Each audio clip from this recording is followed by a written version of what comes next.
Bien. Bueno, las preguntas le hicieron llegar los mismos hermanos. No sé si usted escucha la suya, no haga nada para que no se note que es la suya, ¿cierto? Bien, claro, esa es la mía. Bien, dice una de las primeras preguntas, dice, si pudiera dar algunos consejos para los padres a los cuales nunca se les enseñó el modelo divino de familia o llegaron tarde a este conocimiento y además tienen hijos adultos inconversos y están luchando con el desánimo, la amargura, la frustración o la culpa. ¿Qué consejos prácticos le darían quizás a esos hermanos?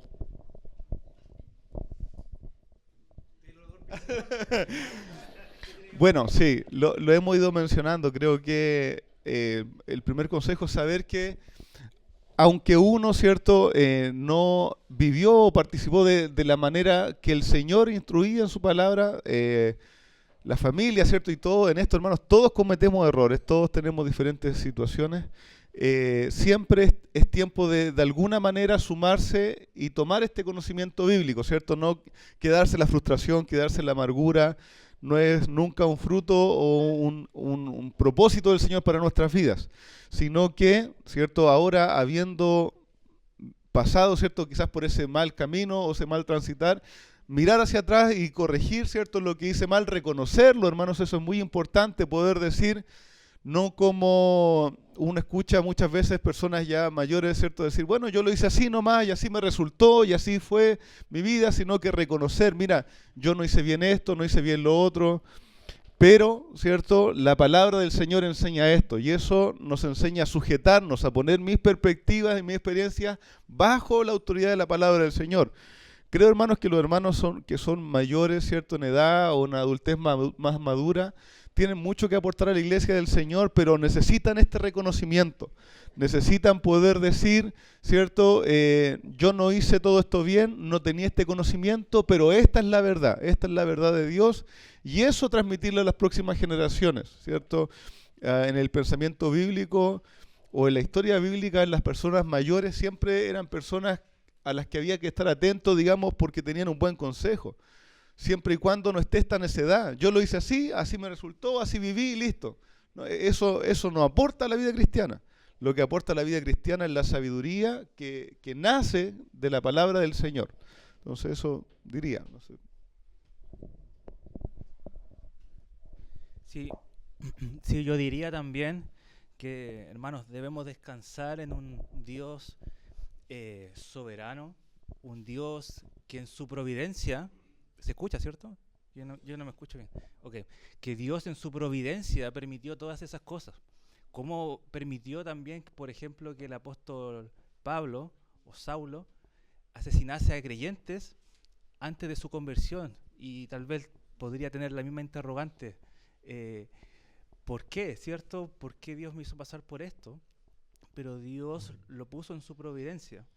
Y no debemos estar lamentándonos, o sea debe haber un arrepentimiento en eso, de que nos lleva a Cristo, pero centrarnos en lo que Dios nos ha puesto. En el caso de la pregunta dice, y tiene hijos adultos y conversos, eh, y es momento de poder enseñarles a ellos a través de toda la experiencia que ellos han podido pasar, aunque ha sido negativa.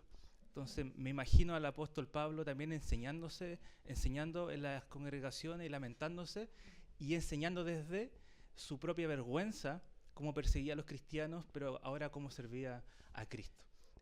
Y todas las circunstancias nos ayudan para bien, para llevar aún a nuestros hijos adultos, inconversos, a Cristo.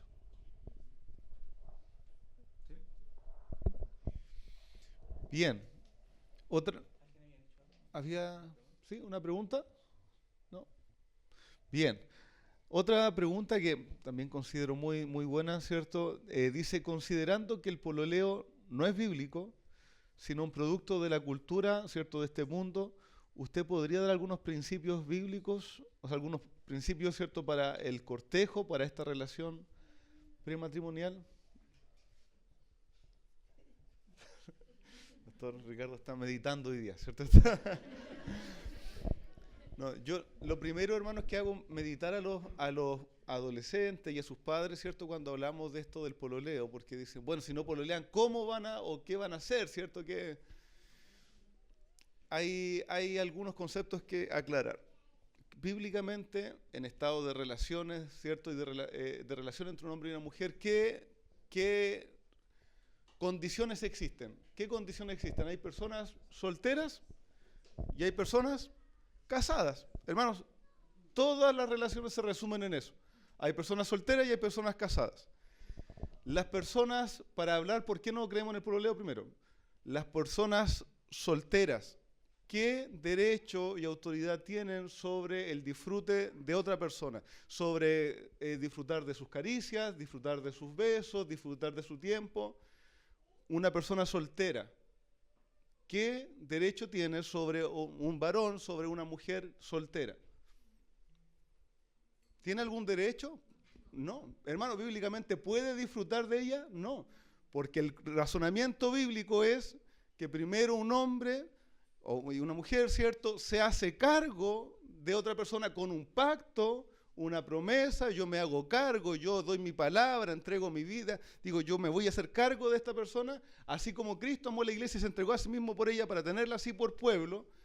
El Señor, de la misma manera, el hombre creyente, ¿cierto?, y en su relación con su mujer, debe primero hacer un pacto, una promesa, debe hacerse cargo para poder después disfrutar, ¿cierto?, de esa hermana, ¿cierto?, de esa mujer en el Señor. Entonces, primero decir eso, por eso no creemos, ¿cierto?, que el pololeo en sí, como lo entiende nuestra cultura, sea un concepto bíblico o algo que los creyentes debieran practicar, ¿cierto? ¿Por qué tengo que dejar que mi hijo soltero pase tiempo a solas, romántico, con una mujer que no es su esposa? Entonces es importante, hermanos, poder ir entendiendo estos conceptos y manejándolos. Ahora, vemos, por ejemplo, que María con José estaban desposados, ¿cierto? Había un proceso donde había un compromiso de casarse y un tiempo antes de casarse, preparando el matrimonio en sí, y estaban desposados. Y era tan fuerte ese pacto en la cultura judía, ¿cierto?, que incluso se hablaba de su mujer aún antes de que fuera ya la esposa oficialmente, ¿cierto? Porque había un pacto de unidad, ¿cierto?, de exclusividad, de preparación con ella. Entonces, pensando en eso, ¿qué principios bíblicos serían buenos considerar? Planteo la pregunta para los jóvenes solteros, ¿cierto? Primero, para considerar a una persona, ¿qué conceptos bíblicos son necesarios? Y durante el noviazgo también cortejo, digamos, el cortejo lo entendemos como el momento previo, creo, quizás, ¿cierto? El tiempo de considerar a alguien, y el noviazgo, ¿qué principios podríamos aplicar?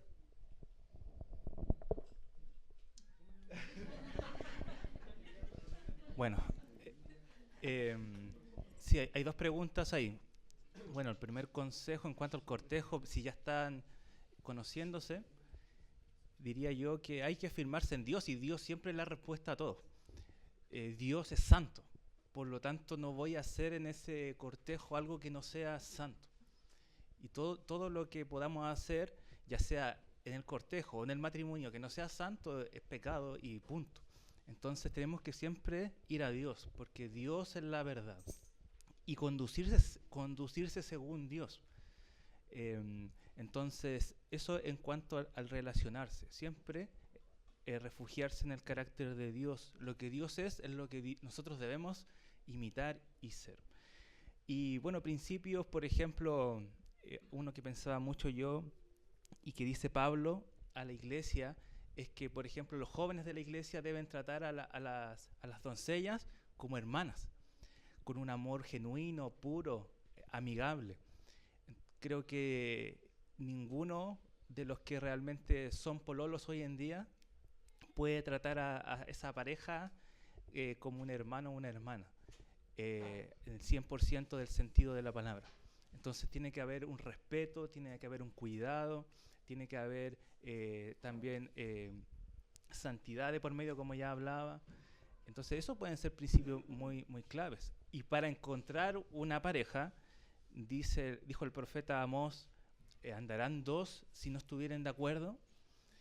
Entonces creo que aunque Dios, como lo hablaba el pastor también en la enseñanza, nos ha dado libertad para escoger con quién podemos casarnos y establecer una familia, un hogar, también tenemos que tener sabiduría para conocer a la persona y creo que todos los jóvenes deberían conocerse entre todos, formar amistad, formar una comunidad y desde ahí ver realmente quién es la persona idónea y no cerrarse a una persona y buscar la persona que tengan más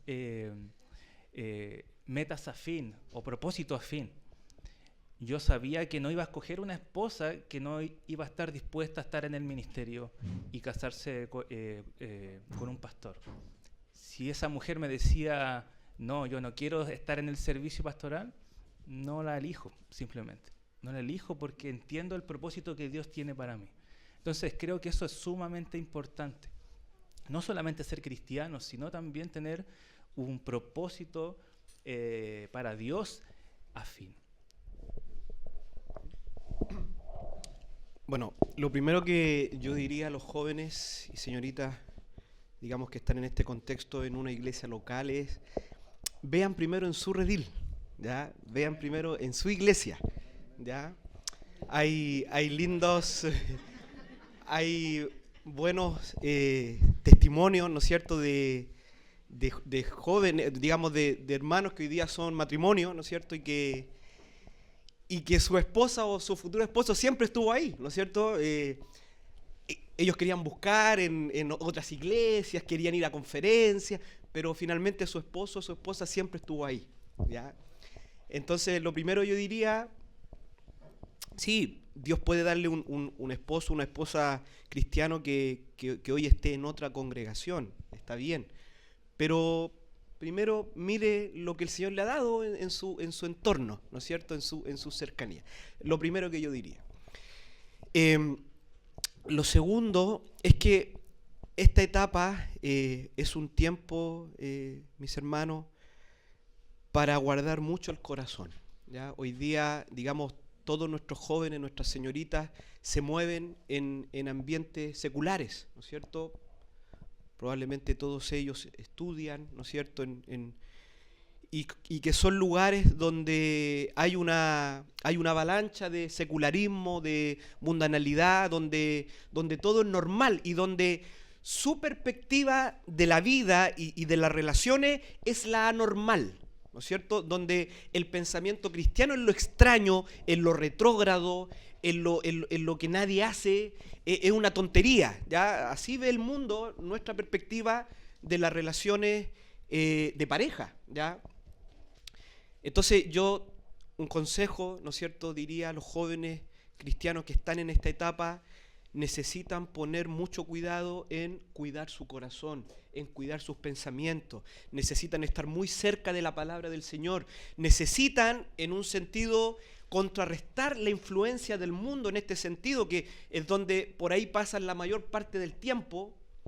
Necesitan contrarrestarla con las armas de la fe, necesitan tener mentores, tener mentoras, pasar tiempo con hermanos, acercarse a sus pastores, a hermanos, hermanas maduras, pasar tiempo con la palabra, leer buena literatura cristiana, ¿ya? Hay, de alguna manera, con las armas, ¿no es cierto?, que el Señor nos ha concedido, con la comunión, con la oración, ¿no es cierto?, rodearnos de buenos ejemplos, necesitamos de alguna manera contrarrestar toda esa influencia mundana, satánica, que es poderosísima, ¿no es cierto?, y si a eso le añadimos que señoritas, jovencitos, ¿no es cierto?, están en una edad en donde todavía se están formando, ¿ya? Por lo tanto, digamos, me refiero a digamos, lo que se le llama de la adolescencia en adelante, todavía hay un proceso de formación importante donde todavía es muy sensible, en cierto sentido vulnerable, a que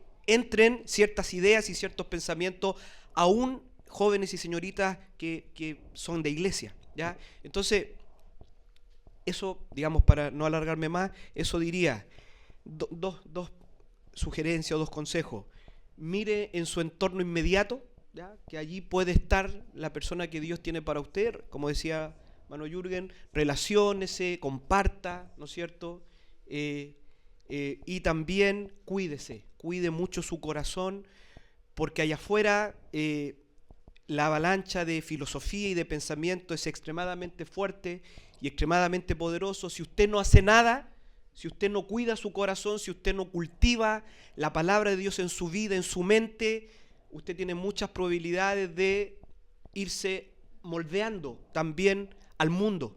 ¿Ya? Por lo tanto, necesita hacer un esfuerzo muy importante de guardar su corazón y sus pensamientos con la palabra de Dios y refugiarse también en la comunidad de los creyentes. Bien, querido, quisiera anotar una referencia bíblica, bueno, la instrucción de Pablo de que el matrimonio sea en el Señor, ¿cierto? Está ahí en 1 Corintios 7, 39, y también un buen pasaje para reflexionar en esto es 1 Tesalonicenses capítulo 4, ya el llamado del Señor a la santificación, a apartarnos de fornicación, ¿cierto? A cuál es la perspectiva de cómo tener a nuestros esposos, nuestras esposas. Hay una pregunta que viene más adelante, ¿cierto? Pero hablando de esto mismo, ¿hay alguna edad mínima para considerar el matrimonio? ¿Hay una edad mínima, digamos, que ustedes dirían? Y ¿en base a qué? ¿Qué es bueno considerar para saber si uno ya podría dar el paso para el matrimonio?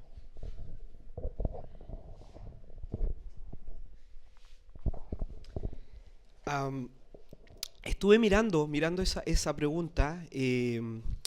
La verdad es que la Biblia no da explícitamente una edad. Ya no hay un texto, hay un pasaje, digamos, en donde se habla de una edad como para casarse, ¿no es cierto? O para comenzar un proceso pensando en el matrimonio.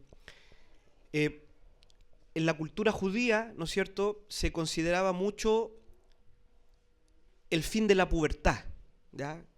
Ese era como en la cultura judía. Evidentemente, aquí tenemos que considerar mucho los distintos contextos, ¿no es cierto? Yo diría, ¿no es cierto?, hoy en nuestro contexto, ¿ya?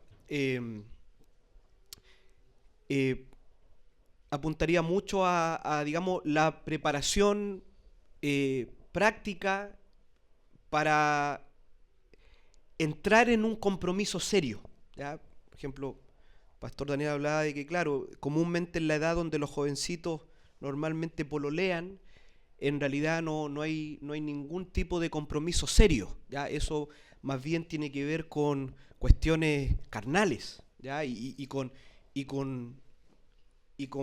mucha carga de pensamiento de mundanalidad, ¿ya?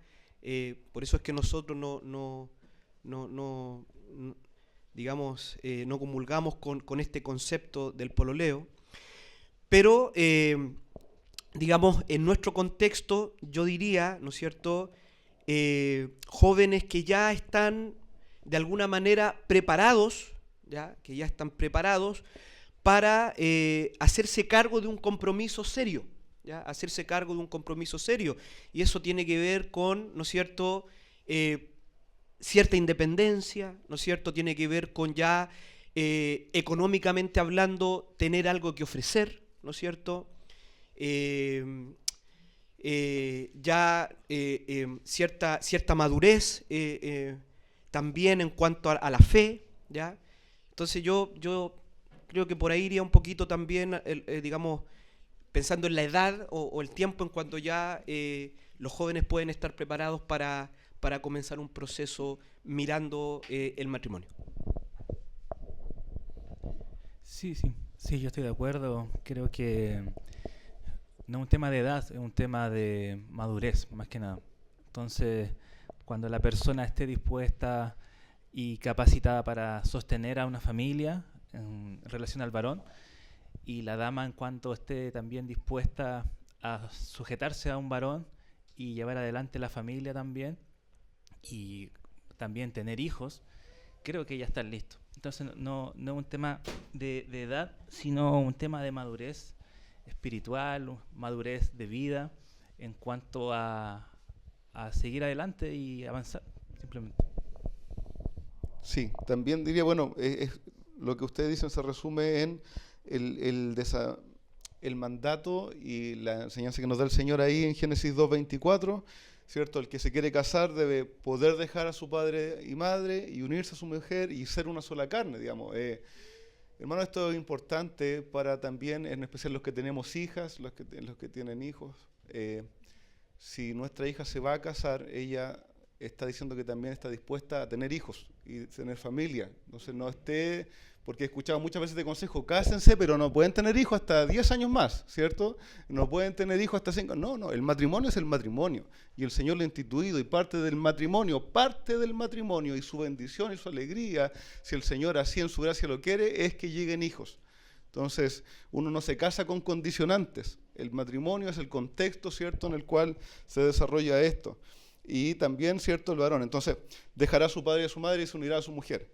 Ahora, obviamente, pero hay que mencionarlo igual, no vamos a incentivar un matrimonio de dos jovencitos de 16 años, por ejemplo, que crean que puedan mantenerse, ¿cierto?, y hacer su vida. De todas maneras, creo que hay una norma básica, cultural, ¿cierto?, que de 18 años hacia en adelante. Y yo a eso le sumaría como consejo, ¿cierto?, las preguntas que le hago en realidad a cualquiera que quiere ponerse novio. Bueno, ¿usted está dispuesto a dejar sus planes a un lado y ponerse a trabajar para sostener su familia y cuidar de ella? Porque eso es lo que le toca. No es que nos casemos dos universitarios, vivamos con la beca y se acabó la vida, ¿cierto? Entonces, no, el llamado es, usted está queriendo tomar este paso, esto incluye este paso. Esto incluye un esfuerzo fuerte que cambia su vida, su forma de ver las cosas, de la cual uno tiene que asumir para hacerse cargo. La palabra del Señor, le digo por eso, por tanto dejará el hombre a su padre y a su madre y se unirá a su mujer y los dos serán una sola carne. Entonces es importante considerarlo en nuestro contexto. También hay hermanos que de repente hay jóvenes de 18, 19 años que me dicen, viene el papá de esos jóvenes y dice, no, pastor, es que díganle ustedes que no se pueden casar. Y yo le digo, hermano, yo no le voy a decir que no se puede casar, porque el Señor no me dio esa autoridad a mí. Yo le puedo decir, según su contexto, si usted, mira, quizás no es aconsejable que te cases aún, quizás no es sabio que te cases aún, pero apelando, digamos, a entender lo que es autoridad de los pastores o no, uno no le puede prohibir el matrimonio a dos jóvenes cristianos adultos. Uno puede aconsejarles o no, ¿cierto? Ahora, planteo la pregunta también, esto no es una examinación, ¿cierto? Ya pasó la examinación, y Jürgen en algún momento va a venir, pero ¿casarían a una joven o una hermana cristiana, digamos una joven? Puede ser una hermana adulta, una hermana en adultez madura, ¿cierto? Pero que ahí el Señor ya puso en su corazón casarse y ella encontró un buen vecino inconverso. Un hombre trabajador, un hombre honesto, pero inconverso. Y ella dice, no, nos vamos a casar. ¿Qué pensarían, digamos, poniéndote en la situación, o pastor también, qué dirían a eso? Es un hombre, no es vicioso, ¿cierto? Un hombre trabajador, ¿cierto? Y que está dispuesto a casarse con la hermana, ¿cierto? ¿Qué pensarían de eso?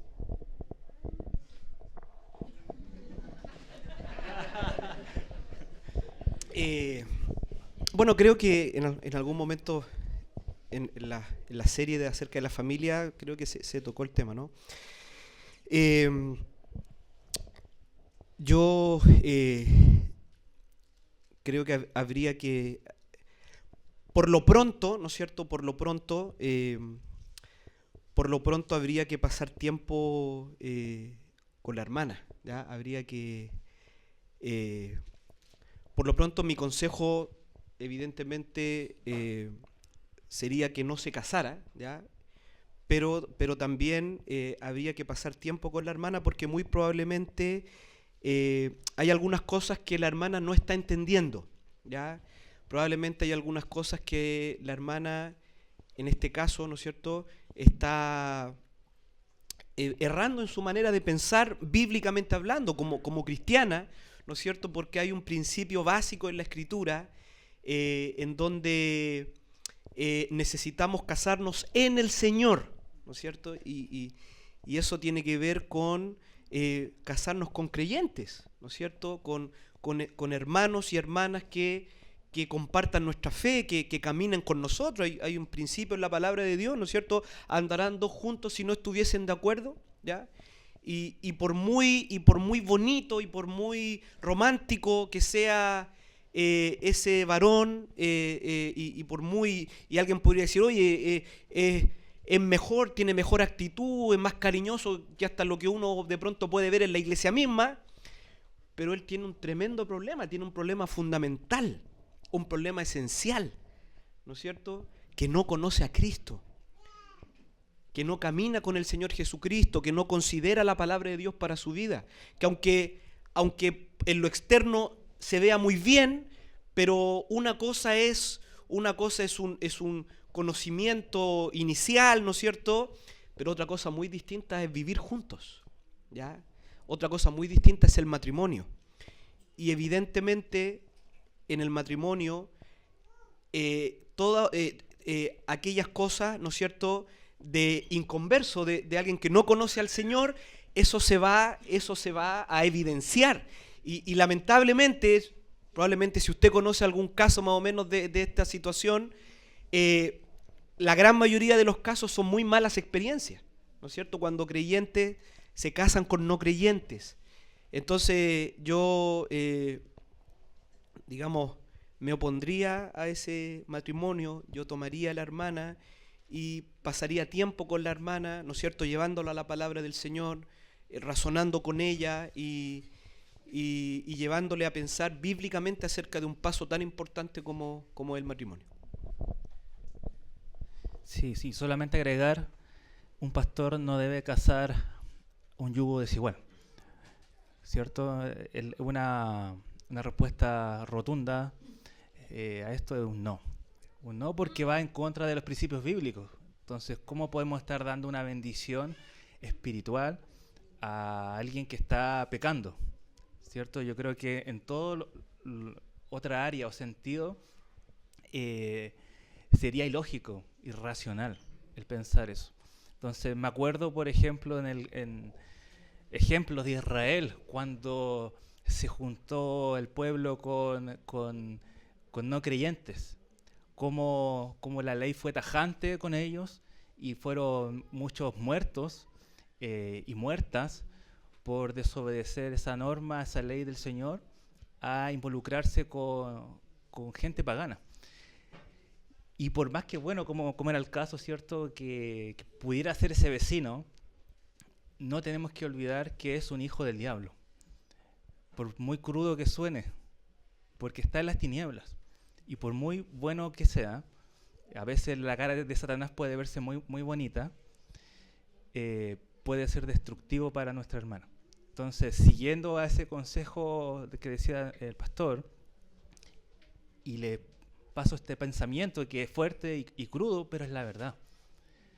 No conozco a ninguna pareja que haya sido ese caso de que me voy a casar con un inconverso y siempre se dice, y yo la voy a convertir o lo voy a convertir, que hoy en día esté en la fe. Bien, querido hermano, bueno, totalmente de acuerdo, y también el llamado a la iglesia a considerar, hermanos, los pastores no están puestos para bendecir lo que a las personas se les ocurra, ¿cierto? Nosotros estamos puestos para reconocer y honrar lo que el Señor nos ha mandado a honrar. Entonces, si usted o alguien quiere que bendijamos, que oremos por una relación homosexual, no vamos a poder orar por eso, vamos a orar que el Señor lo termine y que el Señor cambie los corazones, ¿cierto? Pero no que los prospere ni que los unifique. De la misma manera y en la misma cualidad, nosotros no podemos bendecir ni orar, ¿cierto?, por una relación inconverso-converso. Nosotros no podemos estar orando, ¿cierto?, por esas cosas. Hermanos queridos, y se me viene a la mente lo mismo, nos han pedido personas que no conocen al Señor orar por su hijo, y yo digo, mira, yo puedo orar por su hijo, pero usted necesita seguir al Señor, usted necesita volverse a Cristo, usted necesita traer a su hijo a la iglesia, caminar con el Señor, esa es la mayor bendición que puede recibir su hijo. Entonces, de nuevo, hermanos queridos, no estamos para bendecir, ¿cierto?, lo que las personas quieren que bendigamos, sino que estamos para bendecir y honrar lo que el Señor nos ha puesto por delante. Bueno, en cuanto al yugo desigual, el pasaje que a uno se le viene a la mente, 2 Corintios capítulo 6, ¿cierto? Lo tiene ahí, 6, 14 lo estaba buscando, ¿cierto? Para que lo tenga allí, aunque sabemos que ese texto habla de las relaciones en general, pero cuanto más, ¿cierto?, no aplicable al creyente y sus relaciones de matrimonio. Bien, hermano Cristian. Sí, volviendo un poquito al punto anterior, que fue algo que igual me resonó mucho tiempo, que era el tema del sustento, que el pastor Ricardo lo mencionó. ¿Qué es el sustento en sí dentro de lo que se espera? Porque muchas veces se espera tener como, no sé, todo lo necesario, como que el mundo espera tener muchos recursos para poder casarse. Claro. Entonces hay que ser esforzado, pero ¿hasta qué punto hay que tener los recursos? Esa es como, no decir un monto, porque en verdad es súper variable. Claro. Pero eso. Sí, bueno, es una muy buena pregunta, porque hoy día ciertos padres cristianos incluso dicen, no, pues es que tienen que tener, por ejemplo, su casa propia o su departamento propio para casarse, ¿cierto? No puede ganar menos de tanto. Y hermanos, eso de nuevo no es bíblico. No, usted no tiene esa norma bíblica. Lo que usted tiene que procurar, y nos toca a los que vayamos a ser suegros, ¿cierto? Especialmente, es que el postulante, ¿cierto? No, y para todos nosotros, hermanos, y para la jovencita cristiana, ¿cierto? Tiene que procurar que él pueda darle un lugar, ¿cierto?, donde cobijarse y alimentación, ¿cierto?, las cosas básicas necesarias. El Señor nos pone otra exigencia. Y también seamos sinceros, amados hermanos, la gran mayoría de nosotros partimos con condiciones mínimas. Y no porque usted quiera, ¿cierto?, algo mejor, va a prohibirle o truncar el matrimonio de su hija, de su hijo, con alguien que probablemente no sabemos lo que el Señor vaya a hacer en los años y cómo el Señor le vaya a prosperar, ¿cierto? Entonces, querido hermano, puede ser el testimonio de muchos de nosotros haber comenzado viviendo en un departamento interior, haber empezado a vivir en otras condiciones, pero había sustento, ¿cierto?, y abrigo. Había para comer y había donde llegar a dormir, habían condiciones básicas. ¿Anhelamos cosas mejores? Por supuesto, y vamos a apoyar y vamos a trabajar para eso. Pero, de nuevo, bíblicamente tenemos la autoridad para prohibir o para pedir un sustento. No, usted tiene que ganar sobre 1 millón para arriba, de 1.200.000 para arriba, hermano, no tenemos esa autoridad. Ya eso es importante poder abrazarlo y saberlo. Primera Timoteo capítulo 6, cuando dice, ¿cierto?, teniendo sustento y abrigo, estad contentos con esto, estad agradecidos con eso. Entonces, es importante también tenerlo ahí como referencia. Sí. Agregar algo muy pequeñito, en cuanto a eso. De pronto los cristianos, digamos, absorbemos demasiado nuestro contexto cultural y padres cristianos, por ejemplo, podríamos exigir, un poquito en la línea de lo que está diciendo Pastor Daniel, podríamos exigir, por ejemplo, que aquel que corteja a nuestra hija, ¿ya? A mí me va a tocar, tengo 3 hijas, por ejemplo, la exigencia que sea profesional, ¿ya? ¿Qué piensan ustedes de eso? ¿Debería ser una exigencia de un padre cristiano? ¿No? ¿Qué sí, digamos, sí debería ser una exigencia? Que sea un hombre de Dios, ¿ya? Que sea un hombre de Dios, ¿ya? Que tenga en alta estima la palabra de Dios, ¿no es cierto? Que sea trabajador, que sea esforzado, porque ese es el carácter del hombre que vemos en la palabra del Señor, pero no otras exigencias que son más bien una cuestión cultural o de otra índole. Entonces, también necesitamos ser cuidadosos con eso, ¿ya? Con no poner más carga de la que nadie puede llevar, ¿ya? Si el Señor le ha concedido a ese joven tener una carrera profesional, tener un trabajo calificado, amén, ¿ya? Amén por eso, pero no debería ser una exigencia en este caso de un padre cristiano o de una joven, ya, si es que realmente el Señor les está guiando, ¿no? Digamos, el énfasis debe estar en que sea un hombre de Dios, un hombre que camine con el Señor. Eso es lo más importante. Bien. el pasaje cierto que estábamos mencionando, primera de Timoteo, capítulo 6, versículo 8, ¿cierto? Y la Nueva Biblia de las Américas lo dice de una manera, ¿cierto?, muy bella, muy natural. Dice, si tenemos que comer y con qué cubrirnos, con eso estaremos contentos, ¿cierto? Pero los que quieren enriquecerse caen en tentación y lazo. Eso es la norma bíblica, hermanos, poder tener un lugar donde cobijarnos, llegar, ¿cierto? Y alimentación para nuestras familias. Y todo lo demás del Señor es añadidura. Lo mismo en cuanto a los hijos, y esto lo hemos dicho varias veces. ¿Qué pide el Señor de nosotros para que podamos tener hijos? ¿Dejar de arrendar? ¿Tener casa propia? ¿Eso es lo que el Señor nos pide para tener hijos? En ninguna manera, de ninguna manera. ¿Sabe qué esperaría el Señor, que nos pide el Señor? Aunque en muchas situaciones, ¿cierto?, el Señor después en su gracia nos ordenó, es que sea dentro del matrimonio, es que haya un matrimonio constituido para que puedan llegar los hijos.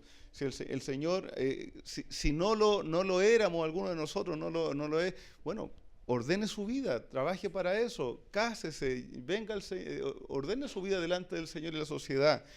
Pero no, el Señor nos pide eso. ¿Qué nos pide el Señor para que tengamos hijos?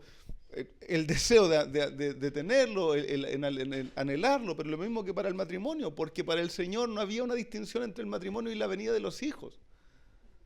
No les pide más para tener hijos como una segunda etapa de exigencia. Son un matrimonio, pueden tener hijos. Ese es el pensamiento bíblico. No hay una distinción. Entonces es importante también reflexionar en eso. Bien, pasando a otro tema, ¿cierto? Bueno, similar en cuanto a la familia, dice, es una situación, dice, mi hijo adolescente no quiere participar en el culto familiar o cuando tenemos un tiempo, ¿cierto?, de lectura y oración en el hogar. ¿Qué debo hacer? ¿Le aplico disciplina? Me imagino que habla aquí como de disciplina física, o trato de aconsejarlo con amor. ¿Qué podríamos hacer? Bien. Sí, también. Bueno, vamos a plantear las dos cosas, ¿cierto? También, si mi hijo adolescente no quiere venir a la iglesia, ¿qué debo hacer? ¿Debo dejarlo nomás? ¿Debería luchar con él, ¿cierto? ¿Forcejear con él físicamente? Bueno, hermanos queridos, lo planteamos también.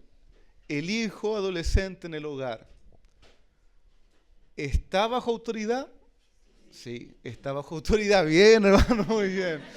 Está bajo autoridad. Y muchas veces los padres no queremos dar la pelea simplemente. Es que no voy a poder, es que tenemos que dar esa pelea. Es que tenemos que dar esa pelea, porque eso no en descontrol, no en odiosidad, ¿cierto? No tirando, nosotros decimos la casa pachotada, ¿cierto? Diciendo cosas feas. No. Hermanos, de una pelea digna, aconsejando, con amor, en oración, en mucha oración, en compañía, pero también en ponerse firme cuando hay que ponerse firme. En ponerse firme, en condicionar, como mencionábamos hace algunos domingos, como el ejemplo, como la reprensión que el Señor le hace a Elí, ¿cierto? Le dice porque no estorbó a sus hijos cuando pecaban, ¿cierto? Ahí en el tabernáculo dice que no los estorbó. De la misma manera nosotros como cristianos, como padres cristianos, debemos dar la pelea de estorbar, de cansarnos y mientras esté en nuestra mano, anhelar que nuestros hijos, estoy hablando, ¿cierto?, de hijos adolescentes. Creo que hay un cambio en el progreso cuando son hijos adultos que ya se sostienen a sí mismos, ¿ya? Pero mientras son hijos que están bajo nuestra autoridad y bajo nuestro sustento especialmente, ellos tienen que poder seguir las direcciones del hogar, ¿cierto? ¿Cómo era lo que aprendimos en varones, ¿cierto? El que no alaba, no come, ¿cierto? El que no... obviamente, ¿cierto? No es que si no canta no va a comer, pero hay una norma. Nosotros, hermanos queridos, los padres, la madre que está en el hogar, si está sola, usted, si está alimentando esa boca y está sosteniéndola, está teniendo bajo su hogar, tiene autoridad. Tiene autoridad. No la rinda porque va a haber una discusión, porque va a haber un conflicto. No rinda esa autoridad delegada por Dios para dirigir a su familia. Entonces, qué debo hacer en aspectos prácticos, en pasos prácticos? Sería, ¿cierto?, hablar con mi hijo, aconsejarlo, animarlo, ¿cierto? Pero también darle a entender que por ser un hijo sostenido y cubierto en un hogar, tiene normas que seguir, ¿cierto? Y parte de las normas de este hogar es participar de este tiempo, ¿cierto?, que aprendimos también, no tiene por qué ser un tiempo tedioso y eterno, ¿cierto?, pero es un tiempo en que oramos, leemos la palabra, vamos a cantar muchas veces al Señor, algunas veces, ¿cierto?, y antes de quizás de dormir o de tomar algún tiempo en la familia. Pero él debe participar. Sí, nosotros somos llamados a pastorear el corazón de nuestros hijos. Entonces, yo partiría preguntándole a este adolescente, ¿por qué no quiere participar del culto familiar? Porque muchas veces nosotros somos el problema. Está bien que queramos hacer un culto familiar y queramos adorar a Dios, pero como mencionaba el pastor, a veces nosotros mostramos a un Dios tedioso, un Dios aburrido, un Dios que no tiene gran poder. Entonces nuestros niños, nuestros adolescentes ven eso en nosotros. Ven a su papá si tiene fe o no tiene fe. Ve a su papá si realmente es un ritual que hace cada día o cada viernes o es realmente un hombre temeroso de Dios. Entonces a veces tenemos que evaluar eso también y pastorear a las ovejas que Dios nos ha dado en nuestro hogar.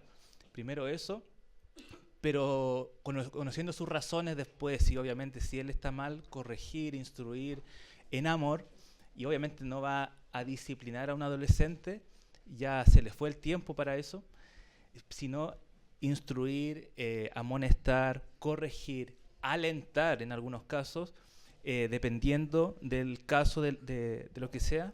Y recuerdo las palabras de Josué, capítulo 24, versículo 15, donde le dice al pueblo, yo y mi casa serviremos al Señor, a Jehová. Y ahí tal vez los niños pudieron decir, oye, pero no me preguntaste a mí, ¿cierto? La familia, la esposa y los hijos, pero obviamente él está tomando el liderazgo de la familia. Dijo, yo y mi casa serviremos a Jehová. Si ustedes no quieren servir a Jehová, búsquense otro Dios a quien servir. Pero en esta casa vamos a servir a Jehová. Y ese puede ser el mejor consejo, ya hablando de hijos más grandes, que se imponen ante la autoridad del padre, ya hijos más adultos que trabajan. Y aunque suene fuerte, tal vez es tiempo, pero esto siempre dependiendo del caso, es tiempo de decirle, acá se sirve a Jehová. Si usted quiere creer así y quiere servir a ese Dios, vaya y hágalo en su casa. Pero en esta casa vamos a servir a Jehová. Y mostrar siempre la lealtad y el temor a nuestro Señor. Porque al final y al cabo, eso es lo más importante. Eso es lo más importante. Y guiarlo, como dice ahí, con amor. Siendo adolescente, con amor, siempre con amor. Nunca con orgullo, nunca con legalismo, que son cosas que tenemos arraigadas en nuestra fe, en que yo he conocido desde pequeño en la iglesia, el legalismo, el orgullo, la dureza, que son cosas que nos falta por madurar. Entonces, eso diría. También puedo expandir un poco la pregunta. También conversábamos en casa, ¿cuál sería el caso, por ejemplo, si mi hijo, adolescente, que está muy de moda hoy en día, se declarara homosexual, por ejemplo, y con esos intereses? O viceversa. Conozco también familias donde su pequeña de, no sé, 13, 14 años se quiere cambiar de sexo. Entonces, se aplica para lo mismo. En esta casa vamos a servir a Jehová. Algunos podrían pensar, no, lo echo de la casa. No, con amor, es mi hijo. Lo vamos a amar, lo vamos a corregir, le vamos a enseñar que está mal, que necesita cambiar, que Dios condena eso, y como cualquier otro pecado, pero que en esta casa se va a servir y adorar al Señor. Sí, solo agregar a las buenas cosas que han dicho los hermanos. Creo, mis amados hermanos, que todos nosotros, todos los que somos padres, necesitamos poner mucha atención en este tema, ¿ya? de de la crianza, digamos, hemos aprendido, estamos aprendiendo, porque es un trabajo arduo, ¿ya? Es un trabajo exigente, es un trabajo que requiere tiempo, y muchas veces nosotros los padres invertimos las prioridades. Incluso el ministerio, la iglesia, las actividades de la iglesia pueden convertirse de pronto hasta en un obstáculo en esos buenos tiempos que nosotros necesitamos tener con nuestra familia, con nuestros hijos. Un hijo adolescente que se rebela, eso puede tener varias causas, ¿no es cierto? Y una de esas causas, no es siempre, digamos, ninguno de nosotros tiene el control sobre la vida de un ser humano. Ese ser humano es independiente, y aunque usted haya hecho un muy buen trabajo, 15, 16 años, se puede rebelar igual, ¿ya? Y tenemos casos bíblicos donde tenemos a padres piadosos, ¿ya? Que probablemente se dedicaron también, pero su hijo fue rebelde. Entonces, siempre hay un margen de que en realidad no tenemos el control. Pero también muchas veces esa rebeldía a los 15, 16 años tiene que ver con que también nosotros no nos dedicamos, ¿ya? Que no hicimos un buen trabajo, que invertimos las prioridades. Y ahí es donde yo quiero poner el énfasis. Nosotros no tenemos el control sobre la vida de nuestros hijos. Nuestros hijos a una edad determinada van a tomar decisiones, y eso es así. Esperamos en el Señor que sean buenas decisiones. Pero en lo que respecta a nosotros como padres, nosotros tenemos que sacar adelante nuestra responsabilidad delante del Señor. Que el día de mañana, si nuestro hijo se rebela y escoge otro camino, bueno, que nosotros podamos estar en paz delante del Señor, que nosotros, ¿no es cierto?, hicimos todo lo que estuvo a nuestra mano, que invertimos mucho tiempo orando por nuestros hijos, que invertimos tiempo pastoreando el corazón de nuestros hijos, que dentro de todas nuestras imperfecciones y nuestras debilidades, y dentro de todas las cosas que todos sabemos que ocurren al interior de la familia, a pesar de todo eso tratamos, con la ayuda del Señor, de mostrar un ejemplo cristiano. Y que en todo ese cuadro nosotros podamos tener una conciencia tranquila delante del Señor, que nosotros hicimos todo lo que estuvo a nuestro alcance en obediencia al Señor, para mostrar a nuestros hijos el camino correcto, el camino del Señor. Si hacemos eso, en tema de probabilidades, ¿no es cierto?, probablemente vamos a tener muchas probabilidades de que nuestros hijos sigan también ese camino. El Señor va a bendecir ese trabajo, el Señor va a estar obrando. Pero, como digo, siempre hay un margen en donde no sabemos, ¿ya? No sabemos. Los seres humanos toman sus decisiones. Pero con respecto a nosotros, el Señor nos manda a sacar adelante la tarea, ¿ya? A discipular a nuestros hijos y a ser responsable todo el tiempo que ellos estén bajo nuestra autoridad.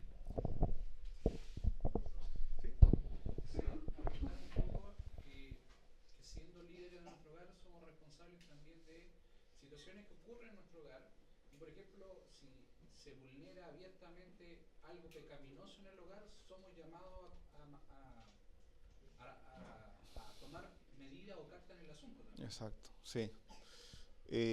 Bueno, no sé si escuchó por atrás, pero lo que decía el hermano Luis es que como varón, ¿no es cierto?, y en el matrimonio también, encargado del hogar, estamos ahí para supervisar nuestro hogar, y si hay actos, ciertas situaciones pecaminosas en medio de nuestro hogar, nosotros también somos mandados, ¿cierto?, a corregir eso y a ordenarlo.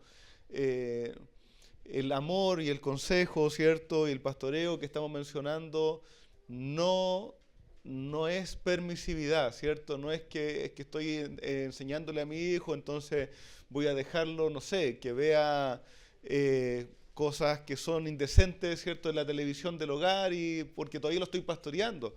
Hermanos, tenemos una autoridad también, ¿cierto?, que hacer, y eso no quita que podamos explicarle a la familia: hijo, mira, esto es demasiado violento, o esto es inmoral lo que estamos viendo, o hijo, simplemente esta relación que tú tienes con esta niña, ¿cierto?, ni afuera, pero mucho menos adentro de la casa te lo voy a permitir, ¿cierto?, porque yo rindo cuenta delante del Señor, y te voy a explicar por qué está pasando esto, por qué no creo que está bien. Hijo, yo te amo, pero esto no se puede dar ni afuera, pero mucho menos aquí adentro. No me pida que yo te abra las puertas para que tú, ¿cierto?, cometas estos pecados aquí dentro del hogar. no sé, estés fumando, estés emborrachándote, llegando a la casa a pasar tu ebriedad, todas esas cosas, ¿cierto? Que caben dentro de la supervisión de un hogar. Es importante poder entenderlo así, queridos hermanos. Bien, dice otra pregunta. Mi esposo está desanimado, ¿cierto? Y no realiza un culto, un tiempo, ¿cierto? Con la palabra del Señor familiar regularmente. ¿Debería animarlo yo o debería hablar con mis pastores? O yo agregaría, o debería hacerlo yo el culto familiar. Lo escribe una esposa enojada con su esposo, ¿cierto? Que está,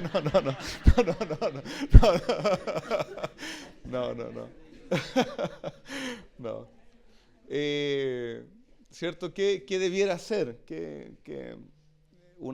Si el esposo, por ejemplo, no está, ella, una mujer que ha estado escuchando esta enseñanza, que ve que es un acto piadoso, ¿cierto? El tener no solo el culto de iglesia, sino un tiempo dentro del hogar con cierta regularidad, ¿qué debiera hacer? Acusarlo, de alguna manera acusarlo, usamos el término, ¿cierto?, a sus pastores, animarlo a ella. ¿Qué quería Pastor Ricardo?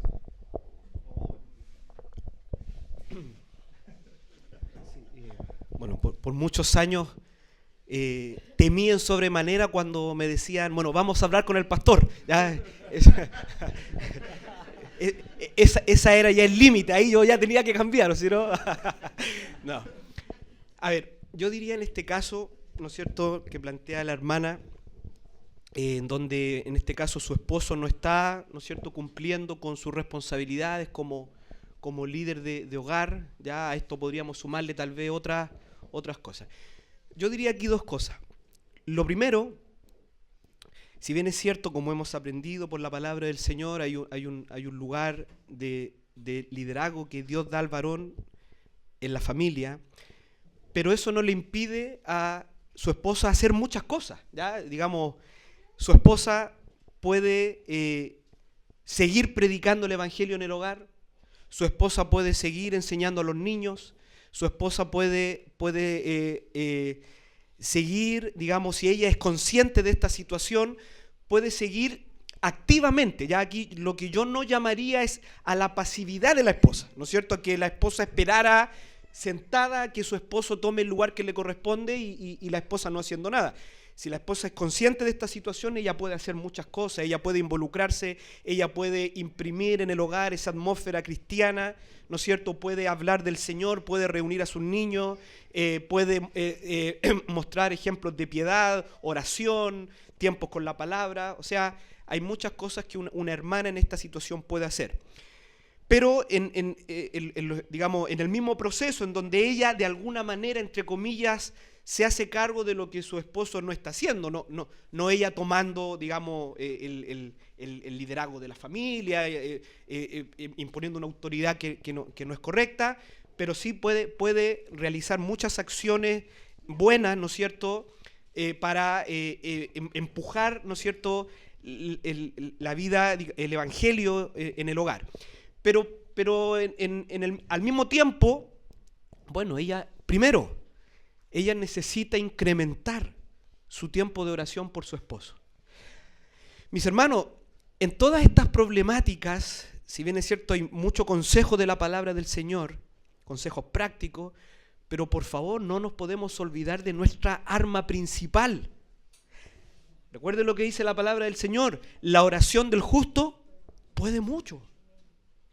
Pedid y se os dará, buscad y hallaréis, llamad y se os abrirá, porque todo aquel que pide recibe. Dice allá un proverbio que el corazón del rey, ya, de una alta autoridad humana, está en las manos del Señor y Él lo inclina a lo que Él quiere.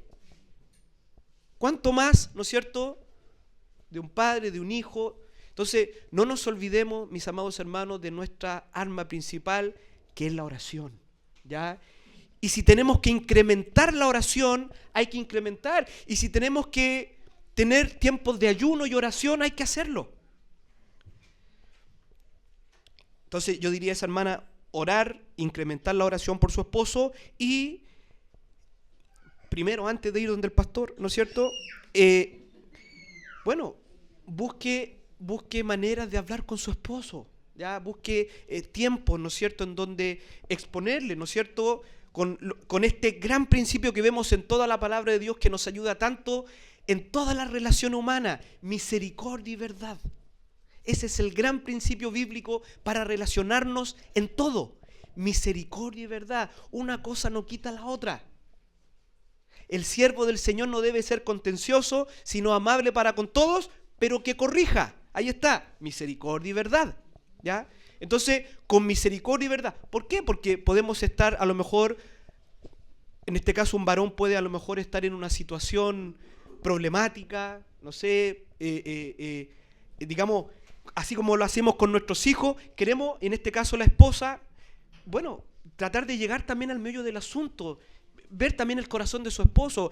Mi amor, ¿qué está pasando? Mira, la palabra del Señor dice esto, veo que no lo estás haciendo, sucede algo, hay algún problema, estoy orando por ti, ¿ya? Vamos a decir la verdad, no estás haciendo lo que Dios te manda hacer, pero vamos a hacerlo con misericordia, vamos a hacerlo con amabilidad, porque puede darse el caso viceversa, en donde el esposo también tenga que abordar a su esposa también con misericordia, con verdad. Ya en el matrimonio puede pasar indistintamente.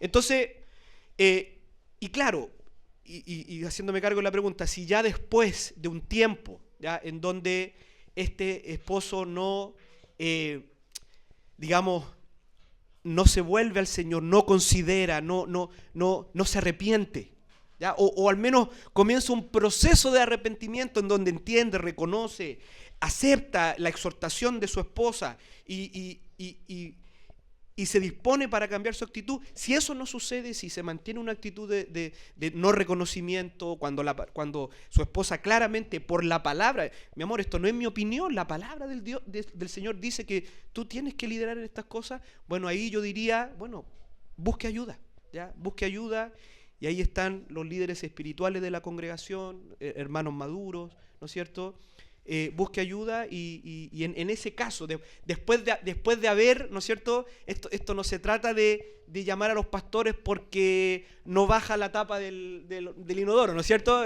No se trata de eso, ¿ya? Esto es después de un proceso que como matrimonio, ¿no es cierto?, porque el Espíritu de Dios, si son creyentes, tienen el Espíritu Santo del Señor, son hijos del Señor, tienen la palabra del Señor, no necesita estar llamando a sus pastores por cada cosa.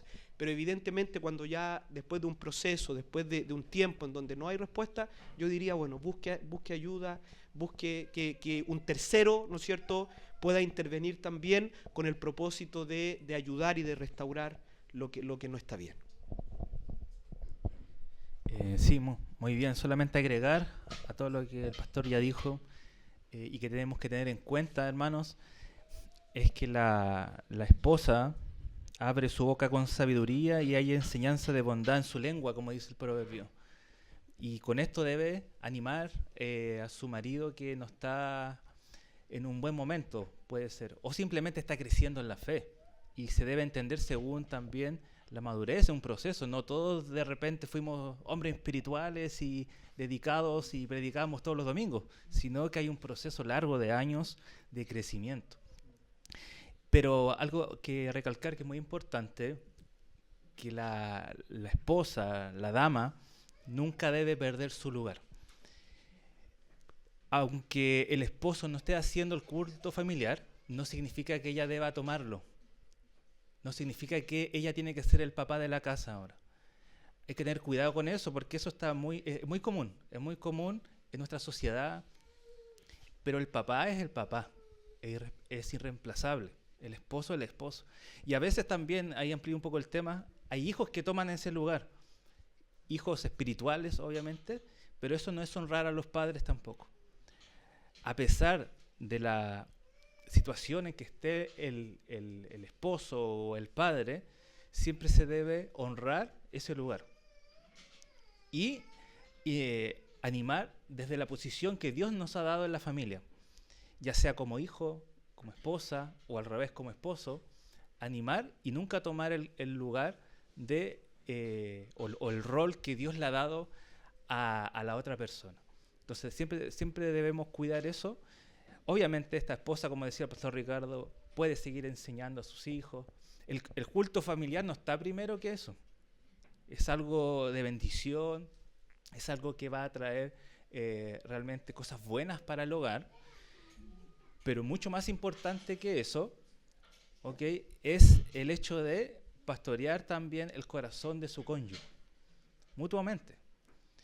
Creo que todos los esposos aquí en algún momento hemos estado desanimados, y lo vamos a estar, seguramente. Y ahí está nuestra esposa para preguntarnos, como decía el pastor, ¿estás bien? ¿Qué te pasa? ¿Por qué no estás leyendo tanto tu Biblia? ¿Por qué no estás orando?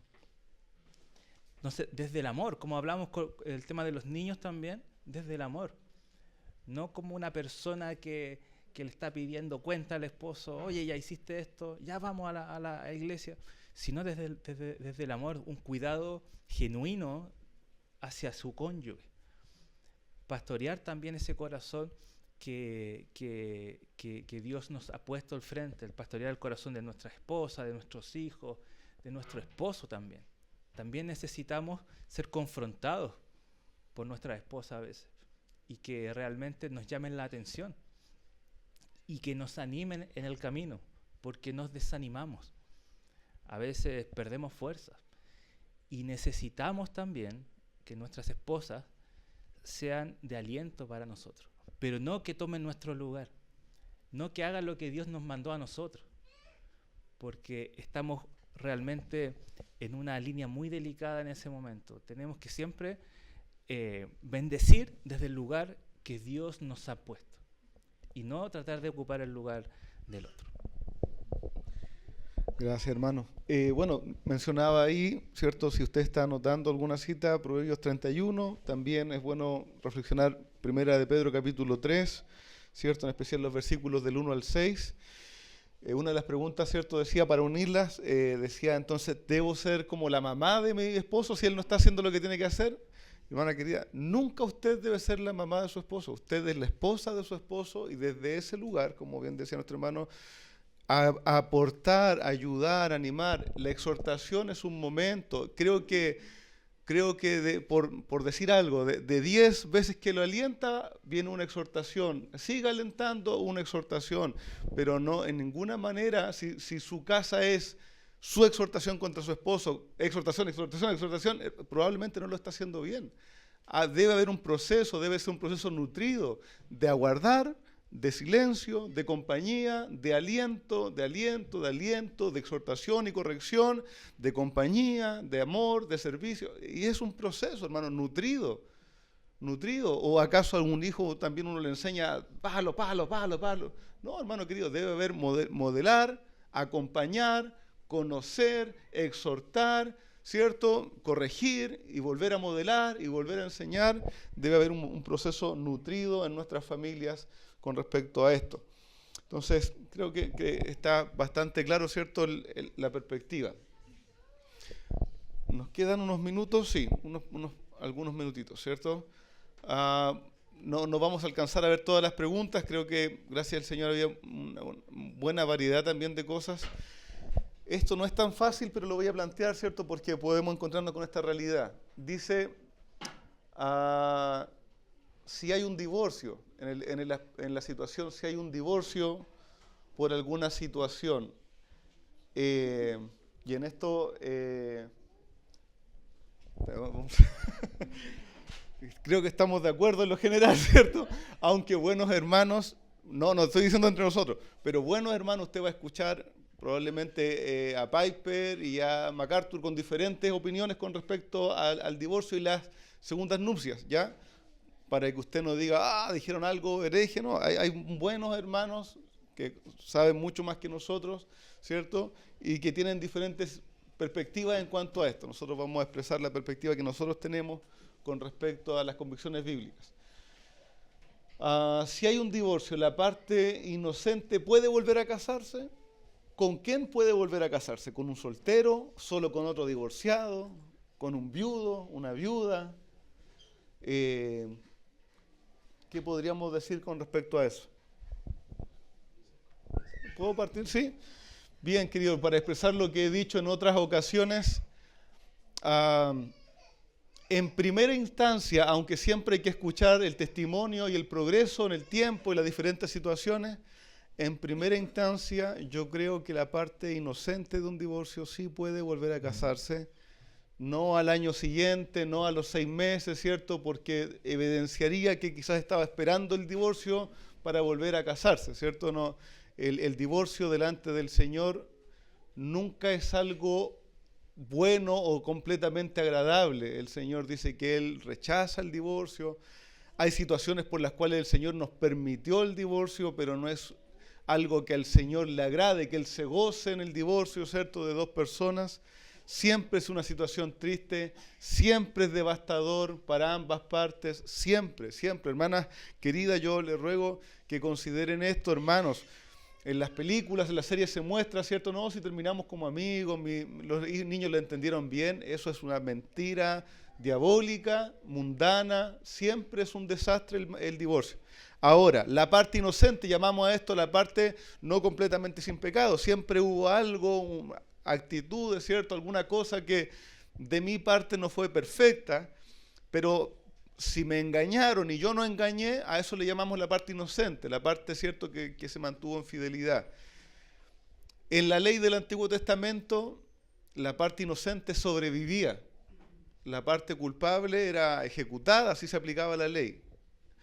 Y la parte inocente quedaba como viuda, y esa viuda siempre pudo casarse. Nunca ha habido una prohibición a que los viudos se casen. Un viudo, bíblicamente, la palabra del Señor lo dice, ¿cierto?, en la carta de los Corintios y en otras partes como ejemplo, los viudos cuando fallece el cónyuge quedan libres del pacto que hicieron y tienen libertad para casarse nuevamente, con tal de que sea en el Señor, ¿ya?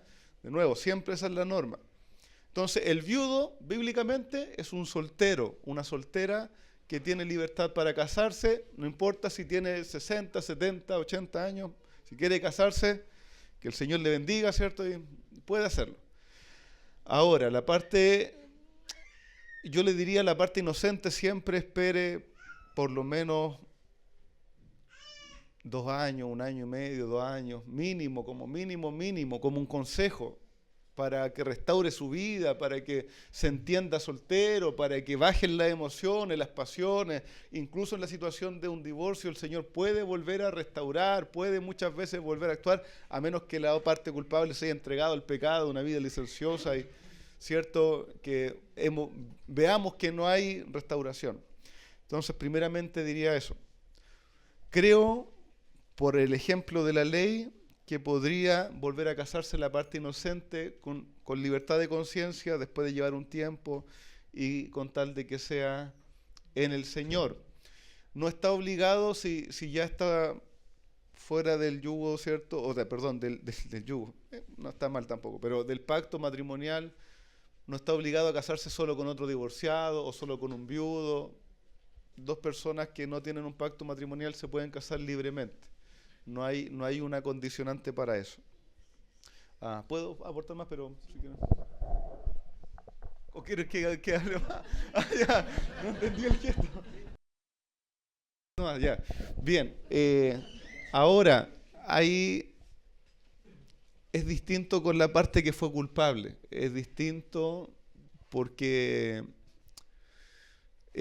provocó el quiebre de un pacto que para el Señor es sagrado. Entonces, no hay completa unanimidad entre los hermanos conservadores en cuanto a si la parte culpable podría volver a casarse, porque ya no supo cuidar y no protegió el pacto matrimonial. Ahora, si era inconverso cuando se divorció y vino al Señor, por eso hay muchas variantes. Si era inconverso cuando traicionó y todo, en su mente no estaba un pacto matrimonial como un pacto delante del Señor, y el Señor puede restaurar ese proceso. Si fue ese divorcio hace poco tiempo, probablemente lo animaría a tratar de restaurar ese matrimonio, aunque esté quebrado por el divorcio, a tratar de considerar, a buscar el perdón de la persona a la que dañó, buscar ordenar esas cosas. Ahora bien, si ya pasaron algunos años, 5 o 6 años, y esa persona después de ese tiempo se dio cuenta de lo que hizo y está buscando, busca la restauración, pero la otra parte ya hizo su vida, ya se casó o ya se entregó a otras relaciones. Bueno, ¿qué hacemos con ese hermano? Que no tiene don de continencia, ¿cierto? Que desea casarse, tiene un deseo natural, ¿cierto? Por estar acompañado y formar una familia, y años después ya no puede restaurar el matrimonio pasado y desea, de nuevo, atendiendo muy bien el caso y conociendo al hermano, la hermana, y entrando en un proceso en su vida espiritual, y si da evidencia de que ahora entiende lo que significa el matrimonio y que está arrepentido y que quizás en una situación así yo le diría, bueno, puede considerar el matrimonio nuevamente, pero hay algo con lo que no le podemos librar. Él tiene en su vida ese proceso y que va a tener que decirlo a alguien que conozca. Mira, yo tuve un matrimonio, no lo hice bien, fallé, hoy día entiendo esto, y la hermana que lo está considerando el hermano va a tener la libertad de decir, bueno, yo hoy día no te respeto, pero no confío nuevamente, y va a tener que vivir con eso. Es parte del testimonio con el que el Señor también nos guía y nos hace seguir adelante, doloroso y todo, pero es así la vida delante del Señor. ¿Hermana Paulina? Sí. Pastor, en una situación de que una mujer piadosa que ama al Señor se le presenta que el marido, por cosas de antes, cuando ella no era creyente, o en medio de infidelidad, entonces el varón aguantó cierto tiempo de años, y ahora ella, siendo verdaderamente creyente, el varón le dice, ¿y cómo yo aguanté ciertas situaciones? ¿Qué más glorifica al Señor? Una hermana piadosa que quede dentro de ese lugar, esperando en fe, orando, llorando, creyendo, porque tiene miedo de ella abrir la puerta y no esperar en el Señor. ¿Qué es lo que más glorifica? ¿Abro la puerta o espero en fe en el Señor? ¿Como abrir la puerta en cuanto al divorcio? Claro. O sea, ellos siguen juntos. Juntos, pero ahora él como yo ahora busco mi salida en esto, pero Sí, no, Isabel, no hay problema. Sí, plantémelo nomás, si es para entender bien la situación. porque ella en esta situación ahora se cambiaron los papeles, por decirlo así, y ella, la pregunta para usted, Sí, ¿qué glorifica más a Dios siendo ya yo piadosa? sí. Bueno, mi hermana, siempre en eso, a menos que esté en juego a veces la vida, la integridad de las personas, yo creo que siempre el primer pensamiento es considerar mantenerse en el matrimonio. Siempre, de verdad, y yo puedo tratar de comprender lo terrible, el peso, ¿cierto?, terrible que pueden traer los pensamientos, los recuerdos, las consideraciones de una u otra parte, pero el llamado bíblico siempre va a ser a considerar primeramente el mantenerse dentro de ese matrimonio, si puede sobrellevar su conciencia, si puede, yo incluso le diría, mire, es que hoy día no puedo, bueno, pero esperemos unos meses, tratemos de ver, veamos, hay muchos pasos entre medio, nunca es la primera situación, nunca, entonces hay que orar, hay que aconsejar, hay que pasar por un tiempo. Hay veces en que evidentemente la otra persona, aunque yo quiero seguir al Señor, la otra persona está entregada a una vida de inmoralidad, entregada a una situación de pecado, y ahí 1 Corintios capítulo 7 nos dice, bueno, si el inconverso no consiente en vivir con usted, ¿cierto? También aplicamos ese principio, no está sujeto a esclavitud. Una hermana, ¿cierto?, no puede sujetarse a ser denigrada una vez tras otra en ese aspecto, ¿cierto?, siendo que hay una situación así. Pero habría que pasar un proceso, un tiempo, y si puede restaurarse, y si él, sea inconverso, sea no, puede arrepentirse, tratar de mantener la unidad, creo que siempre habría que apuntar a mantener la unidad. Porque lo que pasa, hermano, es que, como lo vimos, el matrimonio como institución glorifica a Dios, como institución. Más allá a veces de mis propios pensamientos, y yo debo honrar esa institución, porque glorifica al Señor, porque muestra a Cristo y la iglesia. En esto, hermano, no quiero ser legalista ni descorazonado. Yo entiendo, hay una lucha con los pensamientos, con la integridad, con la dignidad. que uno está pensando, pero en el Señor podríamos muchas veces sobrellevarlo luego de un tiempo y de entender ciertos principios. Por eso trato de ser cuidadoso, porque como se ponía el caso, a veces los casos van y vuelven, y la que fue inocente antes ahora es culpable, y las culpas van cruzadas. Entonces hay que ver la situación de cada familia, pero la palabra del Señor nos anima y nos exhorta a tratar de mantener esa unidad del matrimonio y respetarlo, ¿cierto? Y honrarlo por causa del Señor. No sé si quisieran aportar algo más. ¿No? Vamos bien. Bien, queridos hermanos, vamos a llegar hasta aquí, ¿cierto? El día de hoy. Esperamos que esta conversación y estas respuestas también hayan sido de edificación para sus vidas. Vamos a orar. Ahí cierre sus ojos. Yo voy a ponerme de pie, pero usted cierra sus ojos y vamos a orar. Amado Dios y Padre Celestial, le damos tantas gracias por esta mañana, Señor. Usted conoce nuestra vida, usted conoce nuestros pensamientos, Señor, y te rogamos que el consejo basado en tu palabra haya sido de edificación, de exhortación o de consuelo también para la vida de mis hermanos, de nosotros mismos.